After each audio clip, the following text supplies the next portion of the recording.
ವೀಕ್ಷಕರೇ, ಸುದ್ದಿಯ ಸದ್ದಿನಲ್ಲಿ ನಾನು ಅರಫಾ ಮಂಚಿ. ದಿಲ್ಲಿ ಹೈಕೋರ್ಟ್ನ ಜಡ್ಜಿ ಯಶವಂತ್ ಶರ್ಮಾ ಅವರ ಮನೆಯಲ್ಲಿ ಕೋಟ್ಯಾಂತರ ರೂಪಾಯಿ ನೋಟಿನ ಬಂಡಲ್ಗಳು ಪತ್ತೆಯಾಗಿದ್ದು ದೇಶದಾದ್ಯಂತ ಬಹುದೊಡ್ಡ ಚರ್ಚೆಯಾಗಿ ಈಗಲೂ ಮುಂದುವರಿಯುತ್ತಾ ಇದೆ. ಕೋಟಿ ಕೋಟಿ ಹಣಗಳಿರುವ ಮೂಟೆಯೊಂದು ಒಬ್ಬ ಜಡ್ಜ್ ಅವರ ಮನೆಯಲ್ಲಿ ಎಲ್ಲಿಂದ ಬಂತು, ಹೇಗೆ ಬಂತು? ಕುತೂಹಲ ಇಷ್ಟು ದಪ್ಪ ಮತ್ತು ದಟ್ಟವಾಗಿರುವಾಗ ಜನರು ಇದನ್ನು ಚರ್ಚಿಸದಿರುತ್ತಾರಾ? ನೋಡಿ, ಯಾವುದೇ ದಾಖಲೆಗಳಿಲ್ಲದೆ ಹೈಕೋರ್ಟ್ ಜಡ್ಜ್ ಒಬ್ಬರು ತಮ್ಮ ವಸತಿಯಲ್ಲಿ ಸಂಗ್ರಹಿಸಿಟ್ಟುಕೊಂಡಿದ್ದಾರೆ. ನಮ್ಮ ದೇಶದ ನ್ಯಾಯ ವ್ಯವಸ್ಥೆಯಲ್ಲಿ ಜನರಿಗೆ ಅಪನಂಬಿಕೆ ಸೃಷ್ಟಿಯಾದರೆ ಅದಕ್ಕೆ ಅರ್ಥವಿದೆ. ಇದುವರೆಗೂ ಜನರು ಚರ್ಚಿಸುತ್ತಾ ಇದ್ದದ್ದು ಸರ್ಕಾರದ ತನಿಖಾ ಸಂಸ್ಥೆಗಳು ಪ್ರತಿಪಕ್ಷದವರನ್ನೇ ಟಾರ್ಗೆಟ್ ಮಾಡಿಕೊಂಡು, ಅಂದರೆ ITಗಳು ಬೆನ್ನಟ್ಟುತ್ತವೆ ಎಂದು ಚರ್ಚಿಸುತ್ತಿದ್ದರು. ಅಂದರೆ ಅವುಗಳು ಅಧಿಕಾರದಲ್ಲಿರುವವರ ಆಟಿಕೆಗಳು, ನಮ್ಮಲ್ಲಿ ನ್ಯಾಯವು ಈಗ ಹಣ ಕೊಟ್ಟವರ ಆಟಿಕೆಗಳು ಆಗಿವೆ ಎಂದು ಹೇಳತೊಡಗಿದ್ದಾರೆ. ಇಂತಹ ಚರ್ಚೆಗಳು ಎಲ್ಲ ದಿಕ್ಕುಗಳಿಗೂ ವ್ಯಾಪಿಸಿಕೊಳ್ಳುತ್ತಿದೆ. ನ್ಯಾಯವೇ ಅಕ್ರಮ ಅನ್ಯಾಯದ ಪಕ್ಷಪಾತಿಯಾದರೆ ನಮ್ಮದು ದೊಡ್ಡ ಪ್ರಜಾಪ್ರಭುತ್ವ ಅಂತ ಹಮ್ಮಿಟ್ಟುಕೊಳ್ಳುವುದು ನಿಜ ಪ್ರಜಾಪ್ರಭುತ್ವದ ಅಣಕವೇ ಆಗಿದೆ. ಯಾಕಂದರೆ ಅಲ್ಲಿ ಜನಗಳಲ್ಲ, ಹಣಕ್ಕೆ ಪ್ರಭುತ್ವ ಇದೆ. ನೋಡಿ, ನಮ್ಮ ಜಸ್ಟಿಸ್ ವರ್ಮರ ದುರದೃಷ್ಟವನ್ನು. ದಿಲ್ಲಿಯಲ್ಲಿರುವ ಅಧಿಕೃತ ವಸತಿಯಲ್ಲಿ ಬೆಂಕಿ ಕಾಣಿಸಿಕೊಳ್ಳಬೇಕಾಗಿತ್ತ? ಬೆಂಕಿ ಬಿದ್ದಾಗ ಮನೆಯಲ್ಲಿ ಜಡ್ಜ್ ಇರಬಾರದಾಗಿತ್ತ? ಬೆಂಕಿ ಆರಿಸಿದ ನಂತರ ನಾಶವಾದ ವಸ್ತುಗಳ ಲೆಕ್ಕ ತೆಗೆಯುವಾಗ ಅಧಿಕಾರಿಗಳಿಗೆ ನೋಟಿನ ಬಂಡಲ್ಗಳು ಸಿಗಬೇಕಾಗಿತ್ತ? ವಿಶದವಾದ ಪರಿಶೀಲನೆಯಲ್ಲಿ ಇದು ಅನಧಿಕೃತ ಹಣವಾಗಿದೆ ಎಂಬುದು ಪತ್ತೆಯಾಯಿತು. ಜಸ್ಟಿಸ್ ವರ್ಮರ ಮನೆಯಲ್ಲಿ ಅಪಾರ ಹಣ ಪತ್ತೆಯಾದ ಘಟನೆಯನ್ನು ಸುಪ್ರೀಂ ಕೋರ್ಟ್ನ ಚೀಫ್ ಜಸ್ಟಿಸ್ ಸಂಜೀವ್ ಖಂಡ್ರೆ ಕೋರ್ಟಿಗೆ ತಿಳಿಸಿದರು. ಕೇಂದ್ರ ಸರ್ಕಾರ ಹಣ ಸಿಕ್ಕಿದ್ದನ್ನು ಸುಪ್ರೀಂ ಕೋರ್ಟಿಗೆ ತಿಳಿಸಿತು.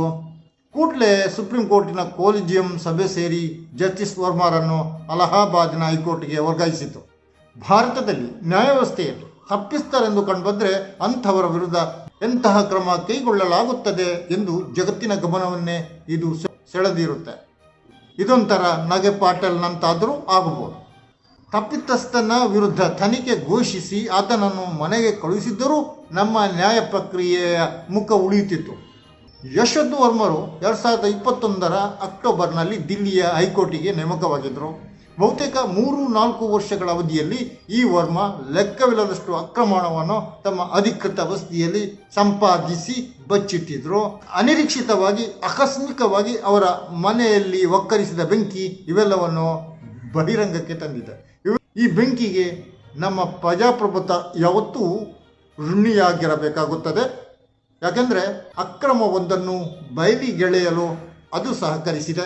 ದೇಶದ ಬೇರೆ ಯಾವ ವ್ಯವಸ್ಥೆಯೂ ಈ ಪ್ರಕರಣದಲ್ಲಿ ಸಹಕರಿಸಿಲ್ಲ, ಅಕ್ರಮವನ್ನು ಎತ್ತಿ ತೋರಿಸಿಲ್ಲ. ಪತ್ರಕರ್ತ ಆಶೀಶ್ ಚಿತ್ರಾಂಶಿ ಕೇಳುತ್ತಾರೆ, ಕೋರ್ಟುಗಳಲ್ಲಿ ತೀರ್ಪುಗಳು ಮಾರಲ್ಪಡುತ್ತಿದೆಯೇ ಎಂದು. ಯಶವಂತ್ ವರ್ಮರ ಮನೆಯಲ್ಲಿ ಅಪಾರ ಅಕ್ರಮ ಹಣ ಪತ್ತೆಯಾದ ನಂತರ ಆಶೀಶ್ರ ಈ ಪ್ರಶ್ನೆ ಸರಿಯಾಗಿಯೇ ಇದೆ ಅನಿಸುವುದಿಲ್ವಾ? ಅಲ್ಲ, ಕೋರ್ಟಿನಲ್ಲಿ ಭ್ರಷ್ಟಾಚಾರ ಇದ್ದರೆ ನ್ಯಾಯ ಬೆಟ್ಟ ಹತ್ತಿ ತಣ್ಣಗೆ ಕೂತುಕೊಳ್ಳುತ್ತೆ. ಇದ್ದರೆ ಹೈಕೋರ್ಟು, ಸುಪ್ರೀಂ ಕೋರ್ಟು ಮತ್ತು ಇತರ ಕೋರ್ಟುಗಳಿಂದ ಬಂದ ಅಚ್ಚರಿಯ ತೀರ್ಪುಗಳ ಹಿಂದೆ ನ್ಯಾಯ ಬೆಟ್ಟ ಹತ್ತಿ ಕೂತಿತ್ತಾ? ಇವೆಲ್ಲ ಭ್ರಷ್ಟಾಚಾರವನ್ನು ಹುಡುಕುವ ಇಡಿಗಳಿಗೆ, CBIಗಳಿಗೆ ಕಾಣಿಸುವುದಿಲ್ಲ. ಕಂಡರೂ ಏನು ಮಾಡಲು ಸಾಧ್ಯವಿಲ್ಲ ಅಂತನಿಸುತ್ತದೆ. ಒಟ್ಟಿನಲ್ಲಿ ಹೈಕೋರ್ಟಿನ ಒಬ್ಬ ಜಡ್ಜಿನ ವಿರುದ್ಧ ಸದ್ಯಕ್ಕೆ ಬಲವಾದ ಆರೋಪ ಕೇಳಿಬರುತ್ತಿದೆ. ನೋಟುಗಳನ್ನು ಸ್ವೀಕರಿಸಿದ ಆರೋಪ ಅದು. ತನಿಖೆ ಮುಗಿಯುವವರೆಗೆ ಮನೆಗೆ ಕಳುಹಿಸಬೇಕಾಗಿದ್ದ ಜಸ್ಟಿಸ್ ವರ್ಮಾ ಅವರ ವಿರುದ್ಧ ಬೇರೆ ಆರ್ಥಿಕ ಭ್ರಷ್ಟಾಚಾರದ ಪ್ರಕರಣಗಳು ಕೂಡ ಇವೆ ಎಂದು ಇಂಡಿಯಾ ಟುಡೇ ವರದಿ ಮಾಡಿದೆ.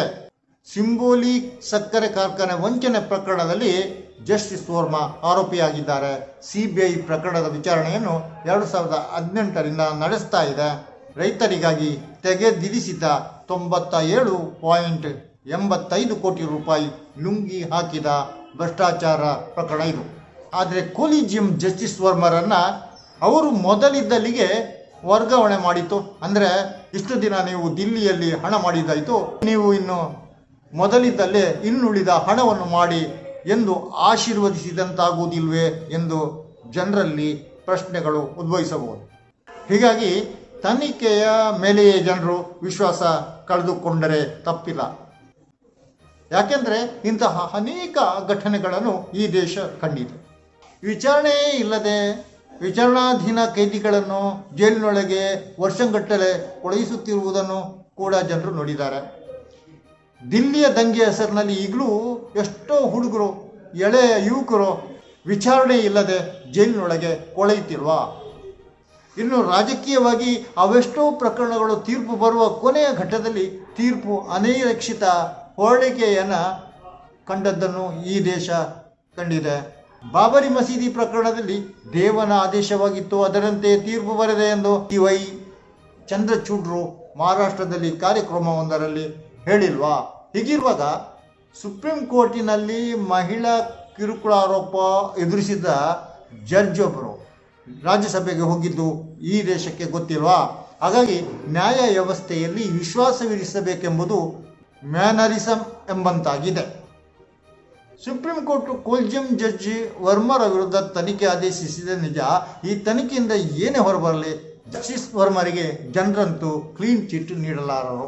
ಇವತ್ತು ಮಾಧ್ಯಮಗಳಲ್ಲಿ 2014 ನಂತರ ಮೋದಿ ಭಾರತದಲ್ಲಿ ಎಲ್ಲ ವ್ಯವಸ್ಥೆಯು ಅತಿ ಭ್ರಷ್ಟವಾಗಿ ಮತಿ ತಪ್ಪಿ ಹೋಗಿದೆ ಎಂದು ಚರ್ಚೆ ನಡೆಯುತ್ತಾ ಇದೆ.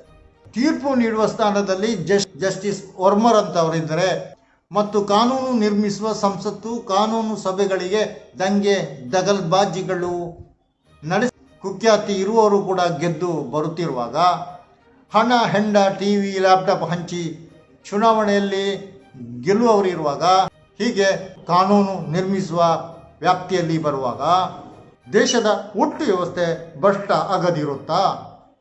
ಒಟ್ಟಿನಲ್ಲಿ ಇಂತಹ ಕ್ರೂರ ಭ್ರಷ್ಟಾಚಾರ ವ್ಯವಸ್ಥೆಯ ಮೂಲ ಎಲ್ಲಿದೆ ಅನ್ನೋದು ದೊಡ್ಡ ವಿಡಂಬನೆಯಾಗಿದೆ. ಅದು ಎಲ್ಲ ಕ್ಷೇತ್ರಗಳನ್ನು ಆವರಿಸಿಕೊಂಡಿದೆ ಎಂಬುದಂತೂ ಸತ್ಯ. ಆದರೆ ಇಡೀ ದೇಶದ ಒಟ್ಟು ಘನತೆಯನ್ನು ಹಾಳು ಮಾಡ್ತಾ ಇದೆ, ಅಂತಾರಾಷ್ಟ್ರೀಯ ಮಟ್ಟದಲ್ಲಿಯೂ ಕೂಡ ಎಂಬುದು ಮುಖ್ಯವಾಗಿದೆ. ಆದ್ದರಿಂದ ಖಂಡನೀಯವೂ ಹೌದು.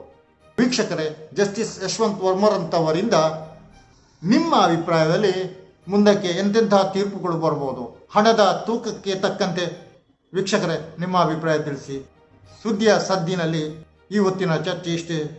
ಇನ್ನೊಂದು ಕಾರ್ಯಕ್ರಮದೊಂದಿಗೆ ಇನ್ನೊಮ್ಮೆ ನಿಮ್ಮ ಮುಂದೆ ನಾನು ಅರ್ಥ ಜೈ ಹಿಂದ್.